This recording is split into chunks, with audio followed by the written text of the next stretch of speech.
جگہ جی لگانے کی دنیا نہیں ہے، یہ عبرت کی جا ہے تماشا نہیں ہے۔ جہاں میں ہے عبرت کے ہر سو نمونے، مگر تجھ کو اندھا کیا رنگ بو نے۔ کبھی غور سے بھی یہ دیکھا ہے تو نے، جو معمور تھے وہ محل اب ہیں سونے۔ جگہ جی لگانے کی دنیا نہیں ہے، یہ عبرت کی جا ہے تماشا نہیں ہے۔ ملے خاک میں اہل شاں کیسے کیسے، مکی ہو گئے لا مکاں کیسے کیسے۔ ہوئے نامور بے نشاں کیسے کیسے، زمیں کھا گئی آسماں کیسے کیسے۔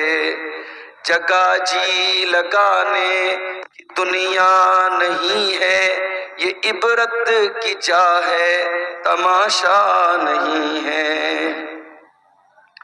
اجل نے نہ کسرا ہی چھوڑا نہ دارا، اجل کہتے ہیں موت، اجل نے نہ کسرا ہی چھوڑا نہ دارا، اسی سے سکندر سا فاتح بہارا۔ ہر ایک کو چھوڑ کے کیا کیا حسرت سدھارا، پڑا رہ گیا سب یہی ٹھاٹ سارا۔ جگہ جی لگانے کی دنیا نہیں ہے، یہ عبرت کی جا ہے تماشا نہیں ہے۔ تجھے پہلے بچپن میں برسوں کھلایا، جوانی نے پھر آ کہ جوانی نے پھر تجھ کو مجنوں بنایا، بڑھاپے نے پھر آ کہ کیا کیا ستایا، اجل تیرا کر دے کہ بالکل صفایا۔ جگہ جی لگانے کی دنیا نہیں ہے، یہ عبرت کی جا ہے تماشا نہیں ہے۔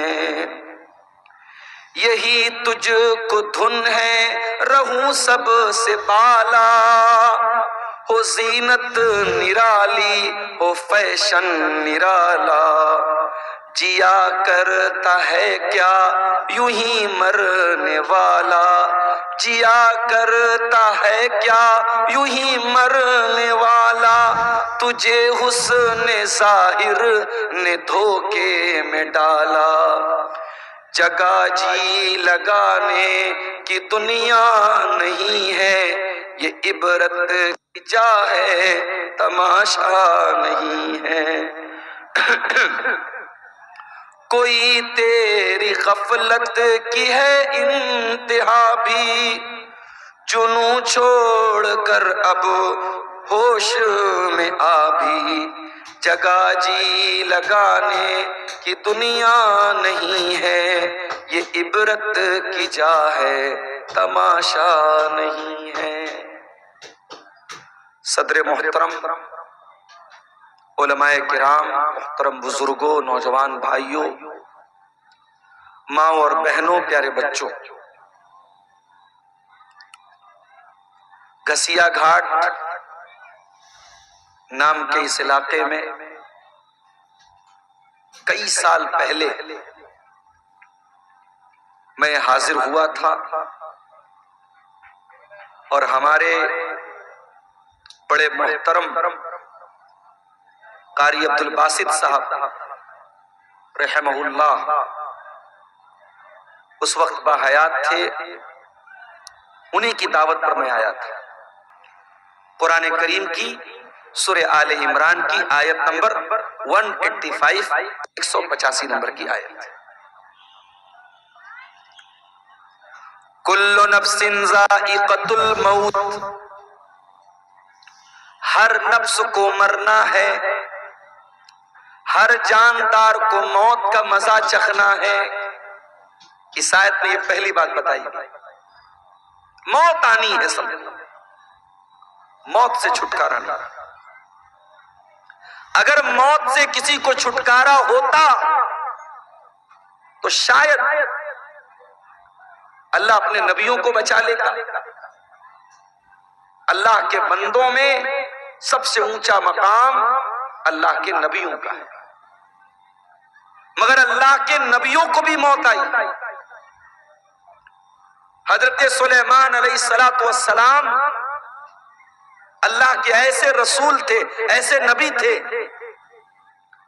کہ اللہ تعالیٰ نے ان کو بہت ساری سپر نیچرل طاقتیں دی تھی. جنات ان کے قبضے میں تھے، بڑے بڑے جنات اتنی بڑی بڑی دیگوں میں کھانا پکاتے تھے، پورا گاؤں کھا سکتا تھا. بڑی بڑی بلڈنگ بناتے تھے جنات، کسی مزدور کی ضرورت نہیں، جنات کھڑے ہو کر کے مزدور عمارتیں بنا دیتے تھے. ہوا ان کے کنٹرول میں تھی، وہ صبح سے شام تک کا سفر پل بھر میں طے کر لیتے تھے. اتنی بڑی طاقت حضرت سلیمان علیہ السلام کو نہیں تھی. لیکن کیا سلیمان علیہ السلام کو موت نہیں آئی؟ موت آئی. کیسے موت آئی؟ سلیمان علیہ السلام کے حکم سے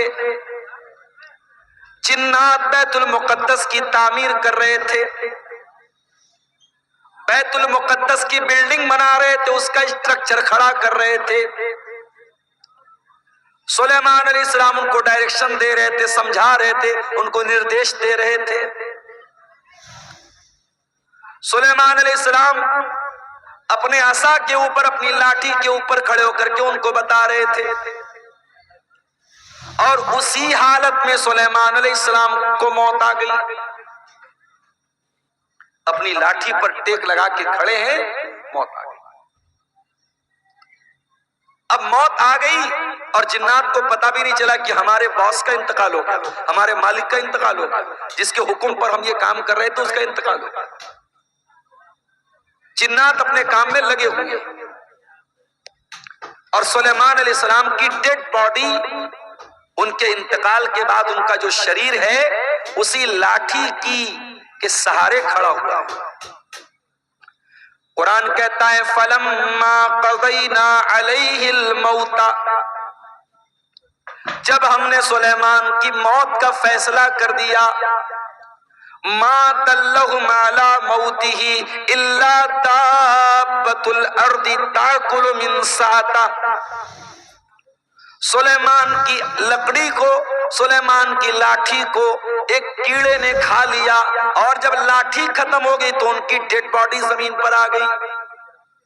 اور جب ڈیڈ باڈی زمین پر آ گئی تب جنات کو پتا لگا کہ ہم تو بہت بڑی غلط فہمی میں جی رہے تھے، ان کا تو آلریڈی انتقال ہو چکا ہے. ایک پیغمبر کو موت آئی. قرآن کہتا ہے کل نفس ذائقۃ الموت، ہر نفس کو مرنا ہے. امیر سے امیر کو بھی مرنا ہے، غریب کو بھی مرنا ہے. یہی قاری عبد الباسط صاحب ساؤتھ انڈیا میں اپنے ادارے کے چندے کے لیے جاتے ہیں. افطار کا ٹائم ہے، افطار کا سامان لینے کے لیے جاتے ہیں، اور ٹرین کے دروازے پر سیڑھی چڑھتے ہوئے اچانک ان کا پیر پھسلتا ہے، گرتے ہیں، اور وہی حادثہ ان کی موت کا سبب بن جاتا ہے. میرے پیارے بھائیو، ہم نہیں جانتے موت کب آئے گی، اس لیے کہ 5 چیزوں کی جانکاری صرف اللہ تعالیٰ کو ہے. سورہ لقمان کی آخری آیت ہے ان اللہ عنده علم الساعہ، اللہ ہی کو پتا ہے کہ قیامت کب آئے گی. قیامت کا ایگزیکٹ علم صرف اللہ تعالیٰ کو معلوم ہے. قیامت کی نشانیاں بتائی گئی، مگر قیامت ایگزیکٹ کب آئے گی، تاریخ کیا ہوگی، دن کون سا ہوگا، یہ ہمیں نہیں معلوم. ان اللہ عنده علم الساعہ، قیامت کا ایگزیکٹ علم اللہ تعالیٰ کے پاس ہے. وَيُنَزِّلُ الْغَيْثَ، بارش کب ہوگی، کتنی ہوگی، کہاں ہوگی، اللہ کو معلوم ہے۔ ابھی کٹیہار کے 2-3 پروگرام کینسل ہو گئے، موسم خراب ہو گیا، بارش ہو گئی۔ آپ کے اسی علاقے میں سیلاب کی وجہ سے بہت سارے پروگرام کینسل ہو جاتے ہیں۔ موسم کب چینج ہو جائے، کب طوفان آ جائے، کب سیلاب آ جائے، ہم نہیں جانتے۔ وَيَعْلَمُ مَا فِي الْأَرْحَامِ، اور رحم مادر میں کیا ہے، ماں کے پیٹ میں کیا ہے، صرف اللہ کو معلوم ہے۔ آپ کہیں گے نہیں مولوی صاحب، آج کے زمانے میں الٹرا ساؤنڈ کرا لو، معلوم ہو جاتا ہے لڑکا ہے لڑکی ہے، پتہ چل جاتا ہے۔ حالانکہ سرکار کی طرف سے پرتیبندھ ہے، گورنمنٹ کی طرف سے منع ہے، مگر پتہ لگانے والے تب بھی لگا لیتے ہیں۔ اور کہیں یہ پتہ چل گیا کہ ماں کے پیٹ میں لڑکی ہے اور آلریڈی 2-3 لڑکیاں ہیں، تو لڑکی کو ماں کے پیٹ میں ختم بھی کرا دیتے ہیں لوگ۔ اس کو انگلش میں بولتے ابارشن، گربھپات کرا دیتے ہیں، ماں کے پیٹ میں ہی بچی کو مار دیتے ہیں۔ اور ہم کہتے صاحب ہم لوگ بڑے پڑھے لکھے لوگ ہیں، بڑے سولڈ لوگ ہیں، بڑے تہذیب یافتہ لوگ ہیں۔ ارے ہم سے اچھے تو 1400 سال پہلے کے عرب کے وہ جاہلی دور میں، دور جاہلیت کے وہ بدو تھے، وہ دیہاتی تھے، وہ جاہل لوگ تھے جو اپنے بچیوں کو مارتے تھے مگر پیدا ہونے کے بعد مارتے تھے۔ بچیوں کو قتل کرنے کی پرمپرا، بیٹیوں کو مارنے کا رواج 1400 سال پہلے بھی تھا۔ ایک ایسی سوسائٹی میں جہاں لڑکی پیدا ہونے کے بعد باپ بیچارہ پریشان ہو جاتا تھا، کیا کروں؟ اگر بیٹی کے بارے میں سماج کو پتا چلے گا کہ میرے گھر میں بیٹی پیدا ہوئی ہے، سماج مجھے تانا مارے گا تو کیوں بیٹی کو پال رہا ہے۔ ایسے بھی قبیلے تھے، بہو لائیں گے، بیوی لائیں گے، مگر بیٹی پیدا ہوگی ان کے قبیلے میں بیٹی کو مار دیتے۔ بیٹی کا باپ بننا یہ عیب تھا۔ اللہ نے قرآن میں ان کا ذکر کیا، فرمایا وَإِذَا بُشِّرَ أَحَدُهُم بِالْأُنثىٰ ظَلَّ وَجْهُهُ مُسْوَدًّا وَهُوَ كَظِيمٌ۔ بیٹی کے باپ کو پتا چلتا تھا میرے گھر میں بیٹی پیدا ہوئی ہے، باپ کا چہرہ کالا پڑ جاتا تھا۔ يَتَوَارَىٰ مِنَ الْقَوْمِ مِنْ سُوءِ مَا بُشِّرَ بِهِ، وہ اپنی قوم سے اپنا چہرہ چھپایا کرتا تھا۔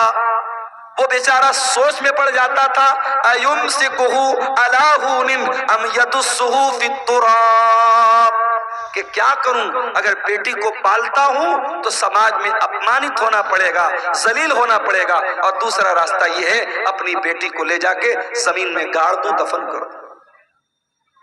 وہ تو مٹی میں جا کر کے اپنی بیٹی کو دفن کر دیتے تھے، مگر بیٹی کا جنم ہونے کے بعد ایسا کرتے تھے۔ آج کا پڑھا لکھا انسان، آج کا ترقی یافتہ انسان، آج کا سوسائٹی والا انسان کیا کرتا ہے، ماں کے پیٹ میں الٹرا ساؤنڈ کے ذریعے پتہ لگا لیتا ہے بیٹی ہے، اور ڈاکٹر سے کہہ کر کے ایبارشن کروا لیتا ہے۔ کبھی موقع ملے نا تو یوٹیوب پر جا کر کے دیکھ لینا کہ ایبارشن کیسے ہوتا ہے۔ ارے عرب کے وہ جاہل لوگ بیٹی کو زمین میں گاڑتے تھے، بیٹی ایک بار تڑپتی تھی، ایک بار روتی تھی، اس کے بعد جب اس کی جان ختم ہو جاتی تھی بیٹی رونا بند کر دیتی تھی۔ مگر یہاں اس بچے کو جو بیچاری ابھی دنیا میں نہیں آئی ہے، ماں کے پیٹ میں 1 مہینے کا گربھ ہے، 2 مہینے کا گربھ ہے، 3 مہینے کی پریگننسی ہے، اس نے لے جا کے ڈاکٹر سے کہا ایبارشن کر دو۔ ڈاکٹر نے ایبارشن کیا، اور ویڈیو کے اندر یہ دکھایا جاتا ہے کہ ماں کے پیٹ میں جب ایبارشن ہوتا ہے اس بچے کو ٹکڑے ٹکڑے کر کے مارا جاتا ہے، اس بچے کو، اس معصوم بچی کو جو ابھی ماں کے پیٹ میں ابھی پوری طریقے سے تیار بھی نہیں ہوئی ہے، ابھی وہ تیار ہونے کے پروسیس میں ہے، اس کو ایبارشن کے ذریعے ٹکڑے ٹکڑے کر کے اس کی باڈی کے، اس کے شریر کے ٹکڑے ٹکڑے کر کے مار دیا جاتا ہے۔ وارے انسان کتنا بڑا ظالم ہے، تو کل بھی بیٹی کا قاتل تھا تو آج بھی بیٹی کا قاتل ہے۔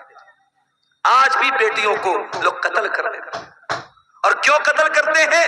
ہماری اور آپ کی وجہ سے۔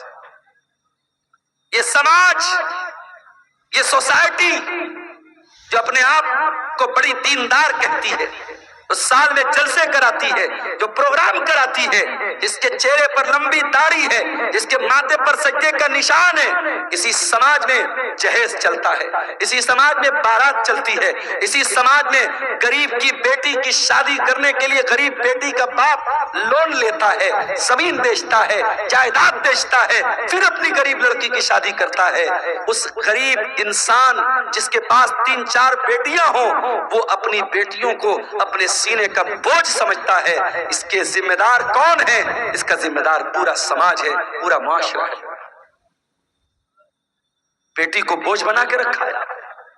بیٹی بوجھ نہیں ہے میرے بھائی، بیٹی رحمت ہوتی ہے۔ اگر بیٹی بوجھ ہوتی، اللہ نے اپنے نبی کو 4 بیٹیاں نہ دی ہوتی۔ اللہ نے اپنے آخری نبی کو، اپنے سب سے محبوب نبی کو اللہ نے 4 بیٹیوں کا باپ بنایا۔ اور معاف کرنا، میرے نبی صرف بیٹیوں کے باپ نہیں تھے، بیٹیوں کی جان تھے۔ میرے نبی اپنی بیٹیوں کی آنکھ میں کبھی آنسو نہیں دیکھتے تھے، میرے نبی اپنی بیٹیوں سے بہت محبت کرتے تھے۔ اللہ کہہ رہا ہے وَيَعْلَمُ مَا فِي الْأَرْحَامِ، ماں کے پیٹ میں کیا ہے یہ میں ہی جانتا ہوں، کوئی نہیں جانتا۔ الٹرا ساؤنڈ کے ذریعے ڈاکٹر یہ بتا دے گا کہ ماں کے پیٹ میں ہونے والے بچے کا جینڈر کیا ہے، لڑکا ہے یا لڑکی ہے، لیکن ڈاکٹر یہ نہیں بتا پائے گا وہ بچہ پیدا ہونے کے بعد دنیا میں کتنے دن زندہ رہے گا۔ ڈاکٹر یہ بھی نہیں بتا پائے گا وہ لڑکا ہو یا بچہ یا بچی دنیا میں آنے کے بعد نیک بنے گا یا برا بنے گا، نمازی بنے گا یا بے نمازی بنے گا، مسلمان بنے گا یا کافر بنے گا، وہ کیا بنے گا، اس کا کیریکٹر کیا ہوگا، اس کا مزاج کیا ہوگا، اللہ سب جانتا ہے۔ وَيَعْلَمُ مَا فِي الْأَرْحَامِ، رحم مادر میں جو بچہ ہے اس کا XYZ سب اللہ جانتا ہے۔ اور چوتھی چیز وَمَا تَدْرِي نَفْسٌ مَاذَا تَكْسِبُ غَدًا، اور کوئی نہیں جانتا کہ وہ کل کیا کرے گا۔ آپ سوچتے ہیں کل کہیں پروگرام ہے، آپ پہلے سے پلاننگ بنا کے بیٹھے کل مجھے پروگرام میں جانا ہے، اچانک کوئی معاملہ آ گیا، کوئی حادثہ ہو گیا، کوئی ٹرین لڑ گئی، کوئی بس گر گئی، کوئی روڈ پہ جام ہو گیا، کوئی مر گیا، کوئی بیمار پڑ گیا، کچھ بھی ہو سکتا ہے۔ ہم نہیں جانتے، ہم فائنل اور کنفرم نہیں جانتے کہ ہم کل کیا کریں۔ ایک پلاننگ کرتے ہیں، ایک اندازہ کرتے ہیں، لیکن کنفرمیشن ہم نہیں بتا سکتے کہ ہم کل کیا کریں گے۔ اور پانچویں چیز وَمَا تَدْرِي نَفْسٌ بِأَيِّ أَرْضٍ تَمُوتُ، اور کوئی نہیں جانتا کہ وہ کہاں مرے گا۔ قاری عبد الباسط صاحب نے بھی نہیں سوچا ہوگا کہ میں کٹیہار کے اور یہ ضلع کون سا ہے، کٹیہار کے گھسیا گھاٹ کا رہنے والا، کیا انہوں نے سوچا ہوگا کہ میں ساؤتھ انڈیا میں جا کے کیرلا میں جا کر کے میرا انتقال ہوگا؟ ان کے بچوں نے نہیں سوچا ہوگا۔ کوئی نہیں جانتا کب مرے گا، کہاں مرے گا۔ تو یہ 5 چیزیں صرف اللہ کو معلوم ہے، اور انسان بیچارہ اتنا فدک رہا ہے، اتنا ناز کر رہا ہے۔ ارے تجھے موت آئے گی، اور یہ موت جب آئے گی تیری اوقات تجھ کو بتا دے گی۔ تجھے اپنے شریر پہ بڑا ناز ہے، اپنی دولت پہ بڑا غرور ہے، یہ بڑے بڑے بادشاہ، یہ بڑے بڑے منسٹر، یہ بڑے بڑے راجا، یہ بڑے بڑے ظالم، موت تو ان کو بھی آئے گی۔ اور اسی دیش میں ہم نے دیکھا، اسی ملک میں ہم نے دیکھا، دیش کو دنگوں کی آگ میں جھونکنے والے، دیش میں ہزاروں لوگوں کے قاتل، ہزاروں لوگوں کو مارنے والے، ہزاروں لوگوں کے خون کی ہولی کھیلنے والے، موت ان کو بھی آئی ہے میرے بھائی۔ اور ایسی موت آئی ہے دنیا نے تماشا دیکھا ہے، بہت بری موت آئی ہے میرے عزیزو۔ موت انسان کو آئے گی، کل نفس ذائقۃ الموت، ہر انسان کو مرنا ہے، ہر جاندار کو مرنا ہے۔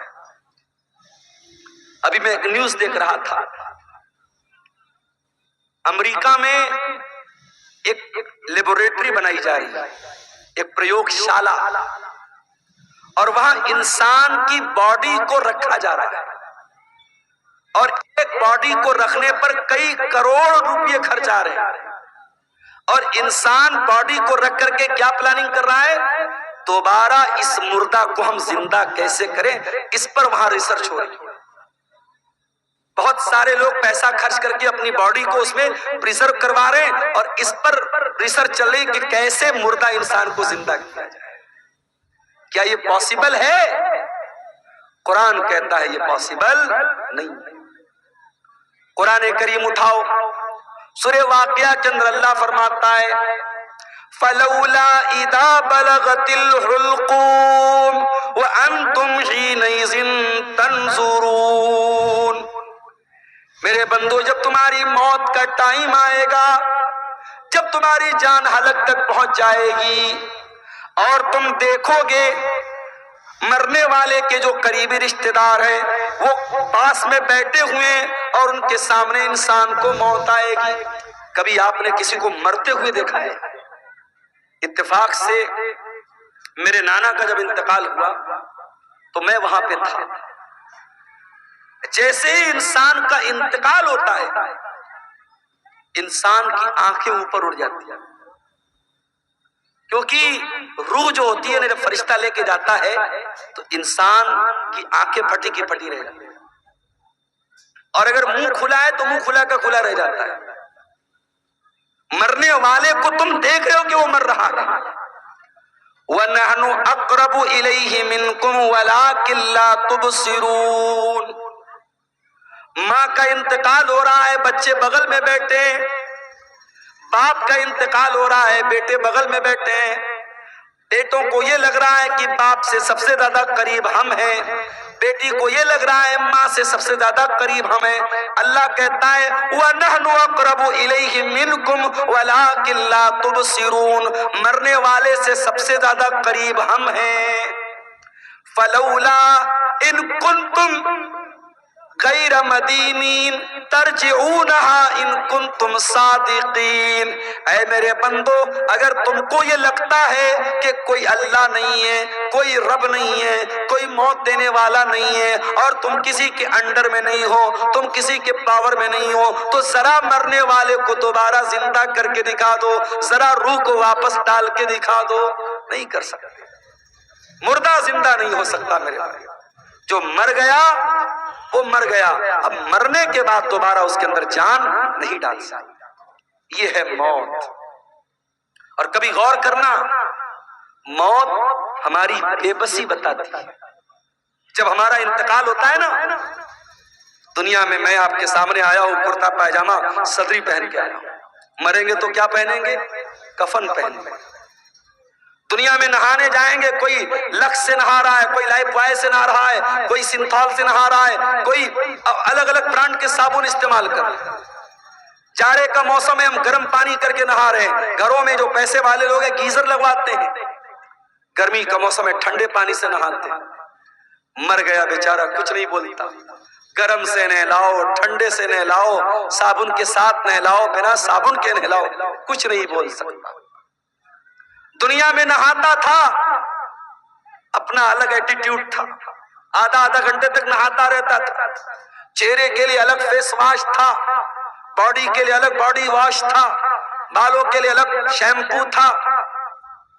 لیکن آج مرنے کے بعد آج اتنا بے بس ہے انسان، دوسرے اس کو نہلا رہے ہیں، اس کے رشتہ دار اس کو نہلا رہے ہیں۔ وہ بیچارہ یہ کہنے کی طاقت بھی نہیں رکھتا کہ میں تو لک سے نہایا کرتا تھا، تم مجھے پیر کی پتیوں سے کیوں نہلا رہے ہو؟ میں تو فلاں صابن سے نہایا کرتا تھا، میرا فیوریٹ صابن کہاں ہے، میرا شیمپو کہاں ہے، میرا باڈی واش کہاں ہے، میرا فیس واش کہاں ہے؟ وہ بیچارہ یہ کہنے کی طاقت بھی نہیں رکھتا کہ میں تو دنیا میں پانی ہمیشہ گرم کر کے نہایا کرتا تھا، تم مجھے ٹھنڈے پانی سے کیوں نہلا رہے ہو؟ دنیا میں نہاتا تھا، باتھ روم میں بیک ہو کر کے نہاتا تھا، آج اس کے نہلانے والے، اس کے گھر والے اس کو نہلا رہے ہیں، اس کے بدن کا کپڑا بھی نہیں اتر رہا ہے، کینچی سے اس کا کرتا کاٹا جا رہا ہے، کینچی سے اس کی بنیان کو کاٹا جا رہا ہے، اس کا تہبند اتارا جا رہا ہے، اس کا انڈر ویئر اتارا جا رہا ہے، آج اس کی شرمگاہ کو دوسرے لوگ کھول کر کے نہلا رہے ہیں۔ اللہ اکبر، کتنی بے بسی ہے میرے بھائی۔ نہلا دیا گیا، اب کفن کا نمبر آیا. اسلام کی تعلیم دیکھو, امیر آدمی کو بھی وہی کفن دینا ہے, غریب کو بھی وہی کفن دینا ہے, وہی سوتی کپڑا ہے, وہی سفید چادر ہے. دنیا میں بہت رنگین رنگین پہن کر کے چلا کرتا تھا, برانڈڈ کپڑے پہنا کرتا تھا, مہنگے کپڑے پہنا کرتا تھا. آج مرنے کے بعد اسی سوتی چادر میں اسی سوتی چادر میں تجھ کو کفنایا جا رہا ہے, اسی سوتی کفن میں تجھ کو کفنایا جا رہا ہے. کفنا دیا گیا. اب اس کے بعد قبرستان لے کے جانا ہے. اگر قبرستان قریب میں ہے, جنازے کی چارپائی پہ لاش کو رکھا گیا, چارپائی کو 4 لوگوں نے کندھے پر اٹھایا, لے کے قبرستان پہنچے. اتنا بے بس ہے انسان, مرنے کے بعد ہل نہیں سکتا.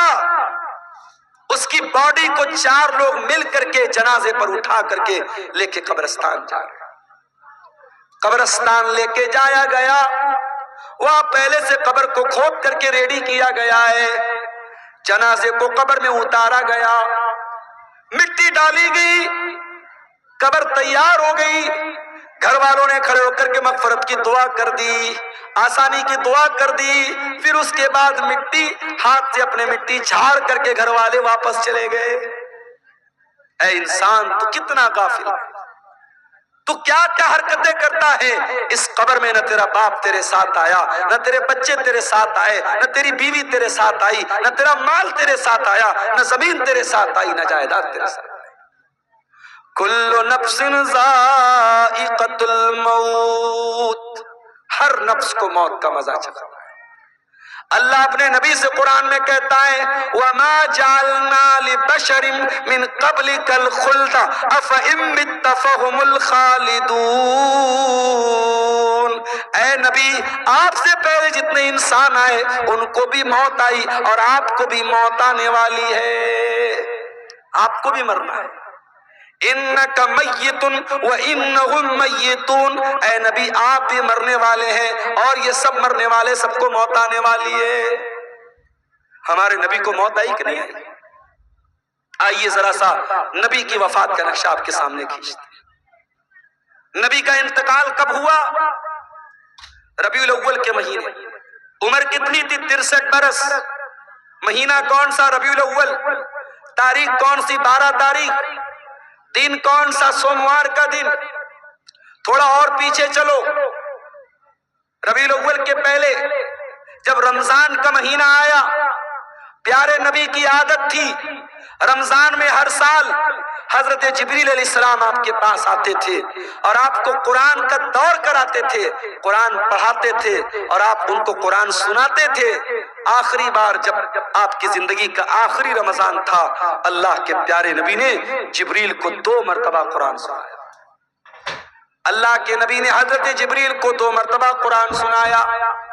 یہ اس بات کی علامت تھی کہ اب آخری رمضان ہے, اب اس کے بعد کوئی رمضان آنے والا نہیں ہے. کچھ دنوں کے بعد جب حج کا موسم آیا, اللہ کے پیارے نبی نے اپنے صحابہ سے کہا, میں حج کے سفر پہ جا رہا ہوں, جس کو میرے ساتھ حج کرنا ہے وہ چل سکتا ہے. صحابہ کرام اپنے نبی کے ساتھ حج کے سفر پہ نکلے. 1 لاکھ سے زیادہ صحابہ حج کے اس سفر میں اپنے نبی کے ساتھ ہیں, اور اس حج کے دوران اللہ کے پیارے نبی بار بار اپنے صحابہ سے کہہ رہے ہیں, خذوا عنی مناسککم, خذوا عنی مناسککم. او لوگوں, مجھ سے حج کا طریقہ سیکھ لو, مجھ سے حج کے ارکان سیکھ لو. ہو سکتا ہے کہ آئندہ سال تم اپنے نبی کو نہ پاؤ, ہو سکتا ہے آئندہ سال میرا انتقال ہو جائے, ہو سکتا ہے آئندہ سال میں زندہ نہ رہوں. آپ نے حج کیا ہے اور حج کے 2.5 مہینے کے بعد آپ کا انتقال ہوا. ذی الحجہ, محرم, سفر, ربیع الاول. ذی الحجہ میں آپ نے حج کیا ہے, ربیع الاول میں آپ کا انتقال ہوا ہے. انتقال سے پہلے آپ نے حضرت معاذ بن جبل رضی اللہ تعالیٰ عنہ کو یمن بھیجا تھا. اسلام کا داعی بنا کر, اسلام کا مبلغ بنا کر آپ نے یمن بھیجا تھا. آج ہمارا نوجوان دیوالی کا تہوار آتا ہے, بڑے شوق سے مٹھائی کھاتا ہے.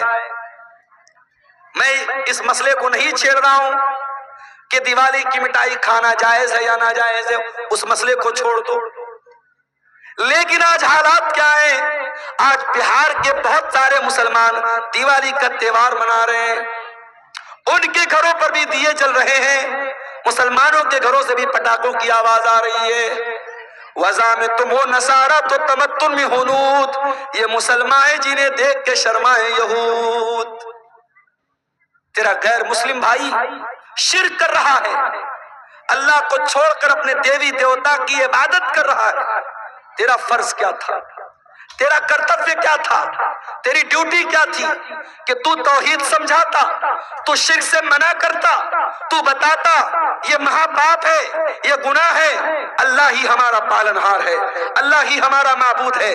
اپنے غیر مسلم بھائی کو تو اسلام کی دعوت دیتا، اسلام کی تبلیغ کرتا، مگر تو شوق سے بیٹھ کے مٹھائی کھا رہا ہے، تو اس کے تہوار میں، اس کے شرکیہ کام میں سیلیبریٹ کر رہا ہے۔ شرک کو کبھی سیلیبریٹ نہیں کیا جائے گا میرے بھائی، شرک کو ہمیشہ نگلیکٹ کیا جائے گا، شرک کو ہمیشہ ریجیکٹ کیا جائے گا، شرک کی ہمیشہ تردید کی جائے گی، شرک کو کبھی سیلیبریٹ نہیں کیا جائے گا۔ یہ مسئلہ یاد آیا۔ اللہ کے نبی نے معاذ بن جبل کو یمن اسلام کا داعی بنا کے بھیجا۔ حضرت معاذ بن جبل اونٹنی کے اوپر سوار ہے، اور اونٹنی کی نکیل اللہ کے رسول کے ہاتھوں میں ہے۔ اللہ کے نبی حضرت معاذ بن جبل کو نصیحت کر رہے ہیں، سمجھا رہے ہیں، بجھا رہے ہیں، ان کو باتیں بتا رہے ہیں۔ باتیں بتاتے ہوئے آپ نے کہا، اے معاذ، ہو سکتا ہے کہ آئندہ سال جب تم مدینہ میں آؤ تو تمہارا گزر تمہارے نبی کی قبر کے پاس۔ اے معاذ، ہو سکتا ہے کہ آئندہ سال جب تم آؤ تو اپنے رسول کو نہ پاؤ، اور رسول کی جگہ تمہیں رسول کی قبر نظر آئے، اور رسول کی قبر کے پاس سے تمہارا گزر۔ حدیث کے الفاظ ہیں، اتنا سننا تھا کہ معاذ بن جبل رونے لگے، آنکھوں سے آنسو جاری ہو گئے۔ اے اللہ کے نبی، کیا وہ دن بھی دیکھنا پڑے گا؟ آپ کی جدائی کو سہنا پڑے گا؟ آپ بھی ہم کو تاغ مفارقت دے کے چلے جائیں گے، آپ بھی ہمیں چھوڑ کے چلے جائیں گے؟ یہ منظر یاد کر کے حضرت معاذ ابن جبل رونے لگے۔ جب وہ رونے لگے تو اللہ کے پیارے نبی نے مدینہ کی طرف اشارہ کیا، مدینہ کی طرف اشارہ کیا، اور آپ نے فرمایا، اے معاذ بن جبل، ان اول الناس بی المتقون من کانوا وحیث کانوا۔ اے معاذ، کان کھول کر کے سن لو، اگر مجھ سے محبت کرتے ہو اور قیامت کے دن میرے ساتھ رہنا چاہتے ہو، متقی بن جانا، پرہیزگار بن جانا، اللہ سے ڈرنے والے بن جانا۔ جو متقی ہوں گے، جو پرہیزگار ہوں گے، وہ ہمیشہ میرے ساتھ رہیں گے۔ یہ بشارت آپ نے سنائی۔ میرے بھائیوں، نبی کو احساس تو ہو گیا تھا کہ آپ کا انتقال ہونے والا ہے۔ اس کے بعد جب آپ مکہ فتح ہو گیا تھا، مکہ فتح ہونے کے بعد جب قرآن کی آیت اتری، اذا جاء نصر اللہ والفتح ورأیت الناس يدخلون فی دین اللہ افواجا فسبح بحمد ربک واستغفرہ انہ کان توابا۔ جب قرآن کی یہ چھوٹی سورت نازل ہوئی تو نبی سمجھ گئے کہ اب جب اللہ کا دین مکمل ہو رہا ہے، اللہ کا مشن پورا ہو رہا ہے، اس کا مطلب کہ اب میری موت کا ٹائم قریب آ رہا ہے۔ انہی دنوں میں اللہ کے نبی بیمار پڑ گئے، ایک انصاری صحابی کے جنازے میں آپ گئے۔ یہ سفر کی آخری تاریخوں میں سے کوئی تاریخ تھی، غالباً سفر کی 27 تاریخ تھی۔ آپ جنازے میں سے واپس آنے لگے، آپ کے سر میں بہت تیز درد ہونے لگا۔ آپ گھر آئے، آپ نے حضرت عائشہ سے کہا، عائشہ میرے سر میں بہت تیز درد ہو رہا ہے۔ حضرت عائشہ نے آپ کے سر پر پٹی رکھ دی، آپ کو بہت تیز بخار آیا، اور بخار اتنا تیز تھا کہ پٹی کے اوپر سے بھی بخار کی گرمی محسوس ہو رہی تھی۔ یہ بدھ کا دن تھا، یہ بدھ کا دن تھا، اور سفر کی آخری تاریخوں میں سے کوئی تاریخ تھی۔ یہی سے اللہ کے نبی کی بیماری کا آغاز ہوا۔ اللہ کے پیارے نبی کو خیبر کے موقع پر ایک یہودی عورت نے گوشت میں زہر ملا کر کے کھلایا تھا۔ اس گوشت کا اثر 4 سال کے بعد ظاہر ہو رہا تھا۔ آپ حضرت عائشہ سے کہتے تھے اے عائشہ وہ گوشت جو میں نے خیبر میں کھایا تھا اس کے اندر جو زہر ملا تھا اس زہر کا اثر میں اپنی عطریوں کے اندر پاتا ہوں، اپنے معدے کے اندر پاتا ہوں۔ اس زہر کا اثر آپ نے اپنی باڈی پر محسوس کیا۔ اسی بیماری کی ایام میں ایک دن اللہ کے پیارے نبی خطبہ دیتے ہیں، صحابہ کرام کا مجمع بیٹھا ہوا ہے، اللہ کے پیارے نبی خطبہ دے رہے ہیں اور خطبے میں آپ کہتے ہیں ان اللہ خیر عبدا، اللہ تعالیٰ اپنے ایک بندے کو اختیار دے رہا ہے، اپنے ایک بندے کو چوائس دے رہا ہے کہ اے میرے بندے تو چاہے تو دنیا کی نعمتوں کو لے لے اور چاہے تو میرے پاس آ جا اور اس سے اچھی نعمتیں میں تجھ کو دے دوں۔ تو اللہ کے اس بندے نے اللہ کے پاس جانے کو پسند کر لیا۔ ابھی اتنا بیان کیا تھا کہ ابو بکر صدیق زاروں قطار رونے لگے اور روتے ہوئے کہنے لگے فدیناک بآبائنا وامہاتنا، ہمارے ماں باپ کے اوپر فدا ہو جائیں، ہمارے ماں باپ پر قربان ہو جائیں۔ ابو سعید خدری کہتے ہیں ہمیں بڑی حیرت ہوئی کہ اللہ کے پیارے نبی تو ایک کامن بات بتا رہے، ایک عام بات بتا رہے ہیں، اس میں رونے کی کیا بات ہے؟ یہ ابو بکر کیوں رو رہے ہیں اور روتے روتے یہ کیوں کہہ رہے ہیں کہ ہمارے ماں باپ کے اوپر قربان ہو جائیں؟ مگر ہم کو بعد میں پتا چلا کہ اللہ کے پیارے نبی اپنی بات کر رہے تھے کہ اللہ تعالیٰ مجھ کو اپنے پاس بلانا چاہتا ہے۔ اسی خطبے میں آپ نے کہا اے لوگوں کان کھول کر کے سن لو، میرے اوپر سب سے زیادہ اگر کسی کا احسان ہے اس کے مال کا، اس کے ٹائم کا سب سے زیادہ اگر کسی نے احسان کیا ہے ابو بکر صدیق نے کیا ہے۔ او لوگوں اگر میں دنیا میں کسی کو خلیل بناتا ابو بکر کو خلیل بناتا، مگر میں اللہ کا خلیل ہوں، اللہ نے مجھے اپنا خلیل بنایا ہے۔ اے لوگوں مسجد میں جتنے لوگوں کے دروازے کھڑکیاں ہیں سب بند کر دیے جائیں سوائے ابو بکر کے گھر کے دروازے کے۔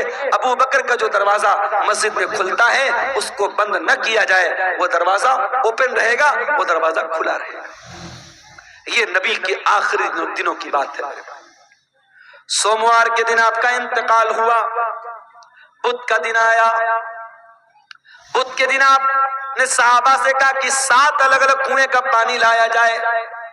7 الگ الگ کنویں کا پانی لایا گیا، اللہ کے پیارے نبی نے غسل فرمایا۔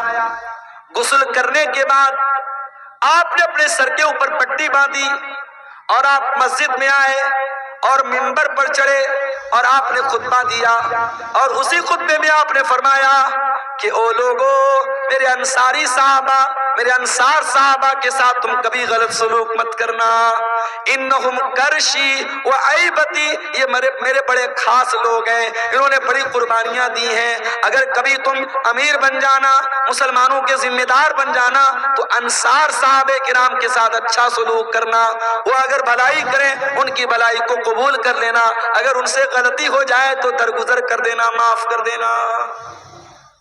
جمعرات کا دن آیا، نبی نے ظہر پڑھائی، نبی نے عصر پڑھائی، نبی نے مغرب پڑھائی، اور مغرب کی نماز میں آپ نے سورۃ المرسلات کی تلاوت کی۔ عشاء کا ٹائم آیا، حضرت بلال آئے، اے اللہ کے نبی نماز کا ٹائم ہو چکا ہے، لوگ آپ کا انتظار کر رہے ہیں۔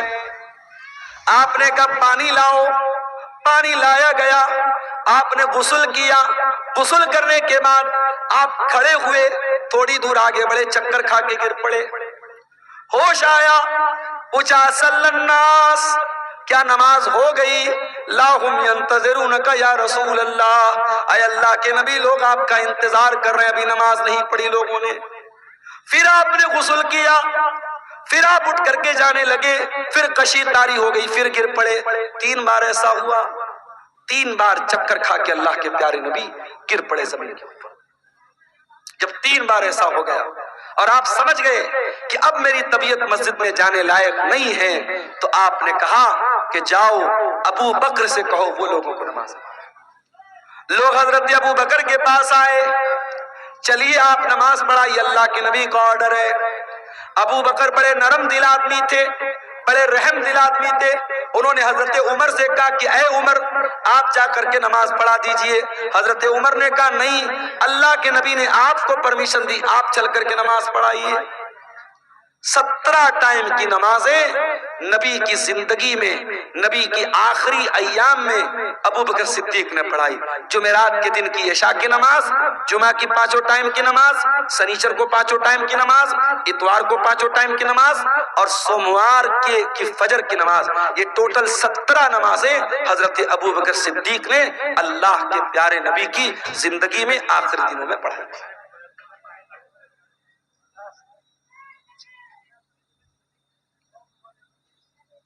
سنیچر کا دن آیا، نبی کی وفات کے 2 دن پہلے سنیچر کا دن. نبی بہت بے چین ہے، اتنے بے چین ہے کبھی چادر اوڑھ لیتے، کبھی چادر پھینک دیتے. بے چینی آپ کے اوپر طاری ہے. اس بے چینی کے عالم میں نبی نے فرمایا لعنت اللہ علی الیہود والنصارى، اللہ کی لعنت ہو یہودیوں کے اوپر اور عیسائیوں کے اوپر، اللہ کی لعنت ہو یہود و نصارہ کے اوپر. اتخذوا قبور انبیائہم مساجد، انہوں نے اپنے نبیوں کی قبروں کو مسجد بنا لیا، اپنے نبیوں کی قبروں پر جا کر کے سجدہ کرنے لگے. او لوگو تم میری قبر پر ایسا کچھ مت کرنا. نبی اپنے آخری ٹائم میں قبر پرستی سے منع کر رہے ہیں.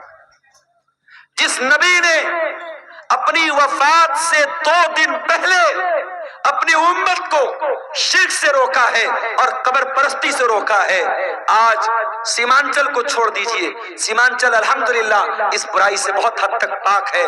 آپ بہار کے اور علاقوں میں چلے جائیے، آپ جھارکھنڈ کے علاقوں میں چلے جائیے، آپ بارسوئی چلے جائیے، آپ کلکتہ چلے جائیے، آپ بہار کے سہرسام میں چلے جائیے. ایسے ایسے علاقے ہیں میرے بھائی جہاں ہر محلے میں کوئی مزار ہے، کوئی قبر ہے، جہاں سجدے ہو رہے ہیں، جہاں مرادیں مانگی جا رہی ہیں، جہاں بگڑی بننے کا دعویٰ کیا جا رہا ہے. نبی نے اپنی امت کو بت پرستی سے منع کیا تھا. آج نبی کے ماننے والے، نبی کے امتی جگہ جگہ قبروں کی پوجا کر رہے ہیں اور قبر کی عبادت کر رہے ہیں. اسی سنیچر کے دن اللہ کے پیارے نبی نے اپنے صحابہ سے کہا کہ کوئی قلم لے آؤ، کاغذ لے آؤ، میں کوئی تحریر لکھ کے دے دیتا ہوں تاکہ تم میرے بعد گمراہ مت ہو جانا. اب جب نبی نے یہ بات کہی کہ قلم لے آؤ، کاغذ لے آؤ، میں کچھ لکھ دیتا ہوں، تو اب صحابہ کرام میں آپس میں اختلاف ہوا. کچھ صحابہ نے کہا کہ نبی کی حالت بہت کمزور ہے، آپ کی سچویشن بہت کمزور ہے، بیمار ہیں آپ کو ابھی یہ تکلیف دینے کی ضرورت نہیں ہے، ہمارے پاس قرآن ہے، اللہ کے نبی کی حدیث ہے، وہ کافی ہے، ہمیں کسی اور تحریر کی ضرورت نہیں. کچھ لوگوں نے کہا جب اللہ کے نبی خود کہہ رہے ہیں کہ قلم لے آؤ، کاغذ لے آؤ، میں لکھ دیتا ہوں تو لے آؤ. اس بات پر آپس میں جھگڑا ہونے لگا، بحث ہونے لگی، اور جب بحث ہونے لگی اللہ کے نبی نے کہا چلے جاؤ یہاں سے. نبی نے سب کو وہاں سے ہٹا دیا. اس کا مطلب یہ ہوا کہ اگر وہ بات اتنی امپورٹنٹ ہوتی، اتنی اہم ہوتی کہ اس کے بغیر مسلمانوں کا کام نہ چلتا تو نبی صحابہ سے یہ نہ کہتے کہ چلے جاؤ، نبی کہتے لے آؤ، میں ہر حال میں لکھ کے دے دیتا ہوں. نبی نے نہیں لکھوایا، اس کا مطلب کہ وہ بات پہلے سے آپ بتا چکے تھے، وہ بات کوئی اتنی امپورٹنٹ بات نہیں تھی.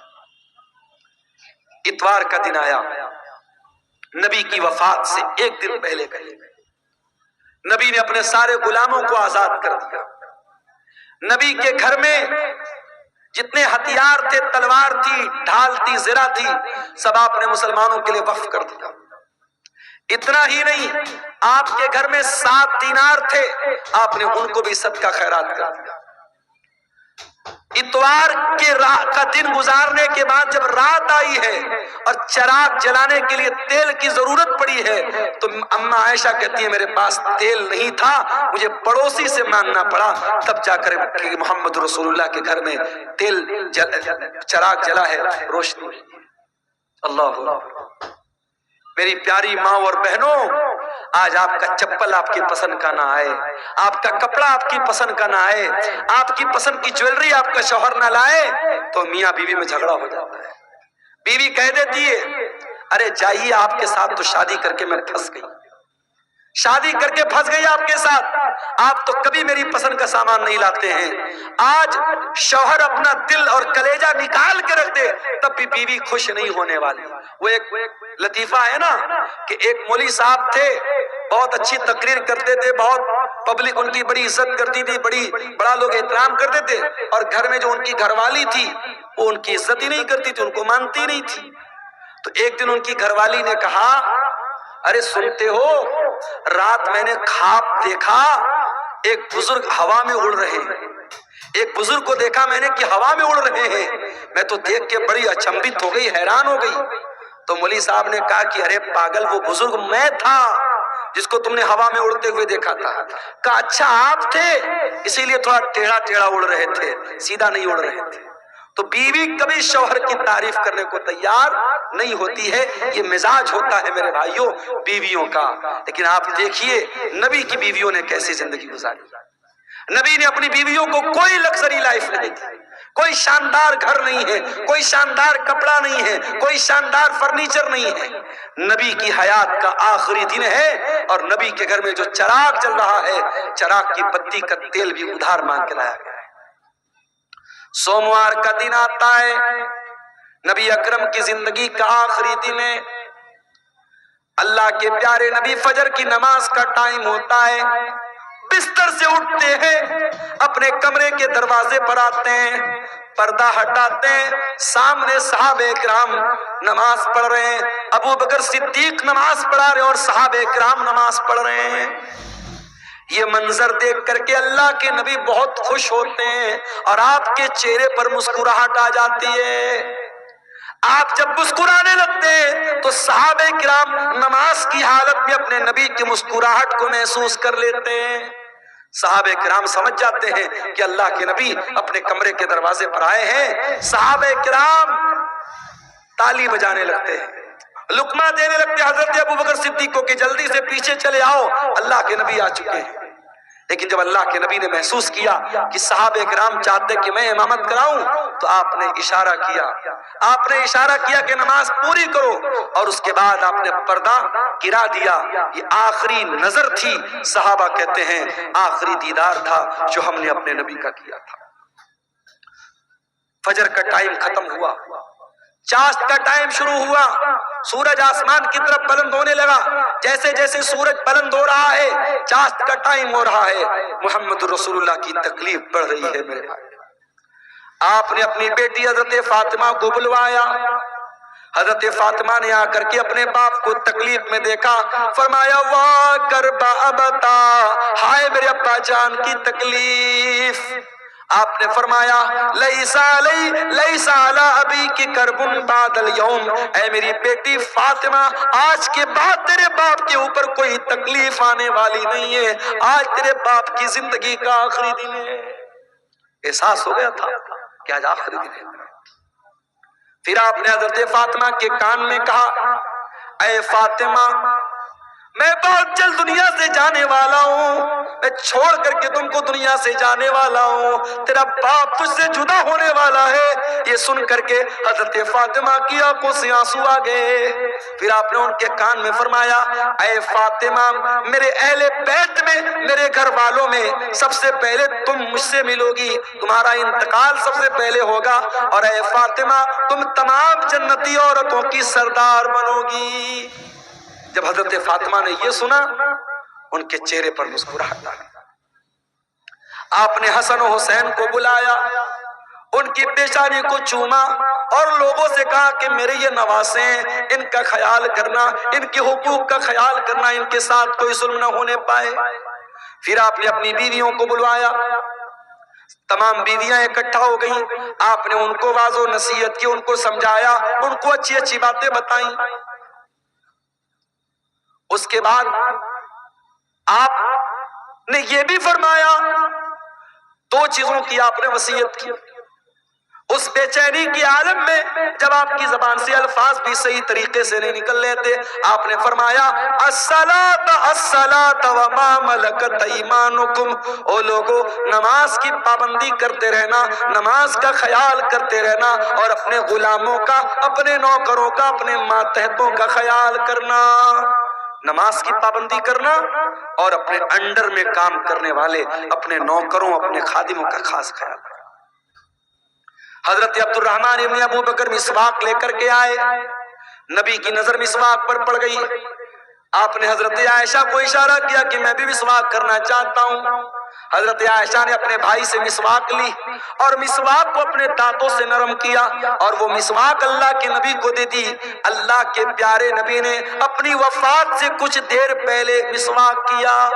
علماء کہتے ہیں اگر کسی کو اندازہ ہو جائے کہ میرا انتقال ہونے والا ہے، میری موت ہونے والی ہے، آخری ٹائم میں مسواک کرنا بھی اللہ کے نبی کی سنت ہے۔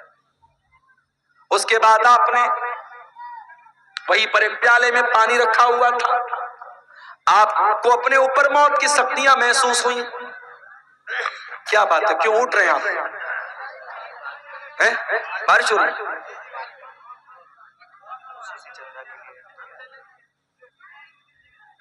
میرے بھائیوں، علاقہ اتنا پچھڑا ہوا ہے، مجھے یاد ہے جب قاری صاحب نے مجھ کو بلایا تھا اور میں جہاں ٹھہرا ہوا تھا، رات بھر مچھروں نے میرا جینا حرام کر دیا تھا، کیڑوں نے، مچھروں نے۔ مجھے گھسیا گھاٹ کا علاقہ کبھی بھولتا نہیں، اور تبھی میں نے کہا تھا کہ اتنا پچھڑا علاقہ بہت کم دیکھنے کو ملتا۔ اب تو ماشاءاللہ راستے واسطے بھی بن گئے، کچھ ترقی ہوئی ہے۔ اس علاقے میں یہ قاری عبدالباسط صاحب نے یہ ادارہ کھولا ہے، اور آپ جانتے ہیں یہ جلسہ ادارے کے چندے کے لیے جلسہ ہو رہا ہے، یہ بار بار بتانے کی ضرورت نہیں ہے۔ میں بنگالی علماء کی طرح چندہ کرنے والا مقرر نہیں ہوں، لیکن میں آپ سے گزارش کرتا ہوں یہ جلسے والوں کی محنت پر پانی مت پھیریے۔ بارش ہو رہی ہے، ہلکی پھلکی بارش ہو رہی ہے، اگر ہو بھی رہی تھوڑا بہت بھیگ بھی گئے تو مسئلہ نہیں ہے، لیکن آپ اس ادارے کے اوپر پیسوں کی بارش ضرور کر کے جائیے گا، اور جو بھی چندہ 100 200 1000 لاکھ 2 لاکھ جو بھی آپ دے کے جا سکتے ہیں، ادارے کا تعاون کر کے جائیے گا۔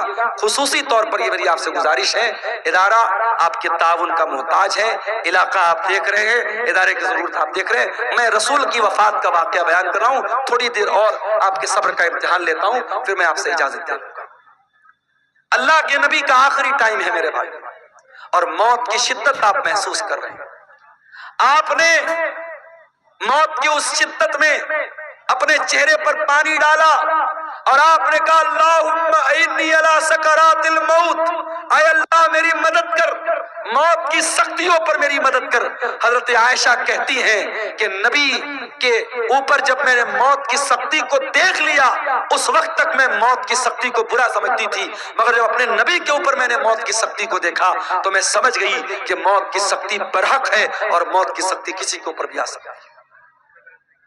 پھر آپ نے آسمان کی طرف ہاتھ اٹھایا، آپ نے فرمایا مع الرفیق الاعلی، اے اللہ مجھے سب سے بہترین لوگوں کی صحبت عطا فرما، مع الذین انعمت علیہم من النبیین والصدیقین والشہداء والصالحین، اے اللہ اپنے نبیوں کے ساتھ مجھے اٹھانا، اپنے صدیقین کے ساتھ مجھے اٹھانا، اپنے نیک بندوں کے ساتھ اٹھانا۔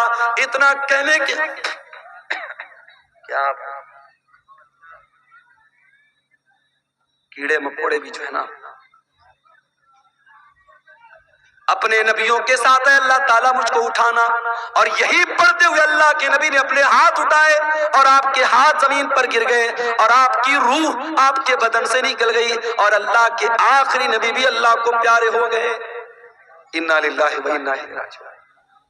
یہ منظر تھا اللہ کے نبی کی وفات کا، اور جب آپ کی وفات ہو گئی صحابہ کرام پر جو بیتی تھی میرے بھائیوں وہ بیان کے باہر تھی۔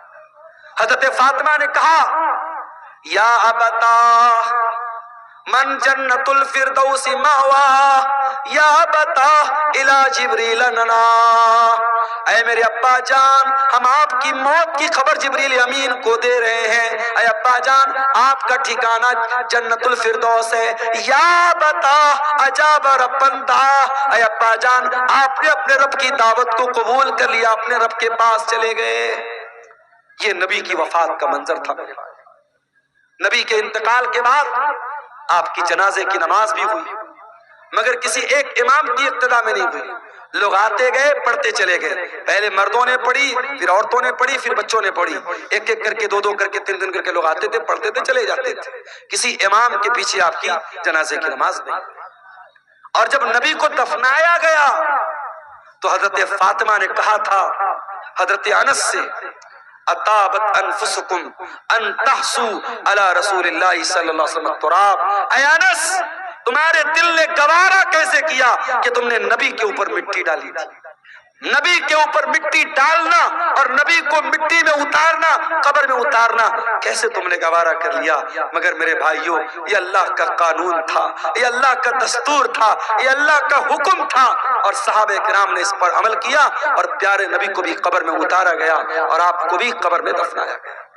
تو موت تو سب کو آنی ہے میرے بھائی. کل نفس ذائقۃ الموت، سورہ آل عمران کی آیت نمبر 185 میں پہلی بات اللہ نے یہی بیان کی. اس کے بعد فرمایا وَإِنَّمَا تُوَفَّوْنَ أُجُورَكُمْ يَوْمَ الْقِيَامَةِ. اور اے میرے بندو، مرنے کے بعد جب تم اللہ کے پاس جاؤ گے تو قیامت کے دن تمہارے عمل کا پورا پورا بدلہ تمہیں دیا جائے گا. دنیا میں جو اچھا عمل کیا، جو برا عمل کیا، جو نیکی کیا، جو گناہ کیا، سب کا بدلہ اللہ تعالیٰ قیامت کے دن تم کو دے گا. دنیا میں نیکی کا پھل مل بھی سکتا ہے، نہیں بھی مل سکتا ہے. گناہ کی سزا مل بھی سکتی ہے، نہیں بھی مل سکتی ہے. مگر نیکی اور گناہ کی اصل جو اس کی جزا ہے، جو سزا ہے، وہ آخرت ہے. دنیا دار العمل ہے، آخرت دار الجزا ہے. یہاں عمل کرو گے، یہاں بدلہ مل بھی سکتا ہے، نہیں بھی مل سکتا ہے، لیکن وہاں بدلہ ملے گا. وَإِنَّمَا تُوَفَّوْنَ أُجُورَكُمْ يَوْمَ الْقِيَامَةِ. تمہارے عمل کا پورا پورا بدلہ تم کو قیامت کے دن دیا جائے گا. یہ دوسری بات اللہ نے بیان کی. اور تیسری بات فَمَنْ زُحْزِحَ عَنِ النَّارِ وَأُدْخِلَ الْجَنَّةَ. جس کو قیامت کے دن اللہ تعالی جہنم کی آگ سے بچا لے گا اور جنت میں داخل کر لے گا، وہی کامیاب ہونے والا ہے. دنیا میں کتنی دولت تھی، کتنا پیسہ تھا، کتنا نام کمایا تھا، کتنا اسمارٹ تھا، کتنا ہینڈسم تھا، اس کی بیوی کیسی ہوتی، اس کے بچے کیسے تھے، یہ ہماری نظر میں کامیابی ہو سکتی ہے، مگر اللہ کی نظر میں کامیابی کیا ہے؟ فرمایا فَمَنْ زُحْزِحَ عَنِ النَّارِ. قیامت کے دن جس کے بارے میں اللہ کی عدالت میں یہ فیصلہ ہو جائے کہ اس کو جہنم میں نہیں ڈالنا ہے، اس کو جنت میں ڈالنا ہے، وہی کامیاب ہونے والا ہے.